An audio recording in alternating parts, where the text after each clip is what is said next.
દ્વારકાથી અમે લોકો નીકળી ગયા હતા સોનાની દ્વારકા જવા માટે થઈને, એટલે કે બેટ દ્વારકા. ત્યાં પહોંચીને ફટાફટથી ગયા હતા દર્શન કરવા માટે થઈને. અને તે દ્વારકાધીશના દર્શન એટલા સરસ અને જલ્દી થઈ ગયા ને અમને જરા બી ભીડ ના નડી. અને પછી મારા હાથમાં આટલા મોબાઈલ હતો ને તો મને એમ થયું હતું કે આટલો વેપાર કરી દઉં ને તો અમારે બહુ બધી ટ્રીપ થઈ જશે. અને પછી અમે લોકો ખાઈ લીધો ભાજી કોણ, અને પાણીપુરી તો ગમે ત્યાં જઈએ ખાવી તો પડે જ તે. અને હું મારો ભાઈ જો શિયાળામાં બી ખાઈ રહ્યા હતા આઈસ્ક્રીમ, કારણ કે અમને તીખું લાગી ગયું હતું.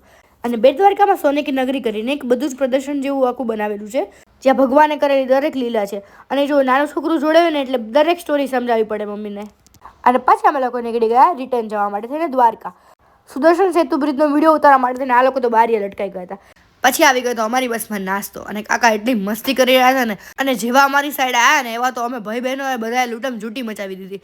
અને એટલી મસ્તી કરી ને અમે જો કેટલો સ્ટોક રાખીને બેઠા હતા નાસ્તાનો. ત્યાં આવી ગયું તું દ્વારકા. દ્વારકા પહોંચીને સૌથી પહેલાં અમે લોકોએ કરી લીધા ભગવાનના સરસ મજાના દર્શન, અને પછી જમવા માટે વહી ગયા. આજે કહેવાનું હતું દ્વારકાને બાય બાય. બહુ જ મજા આવી ગઈ દ્વારકામાં, તો અમે બહુ જ એન્જોય કર્યું ને ફૂલ મજા પડી ગઈ.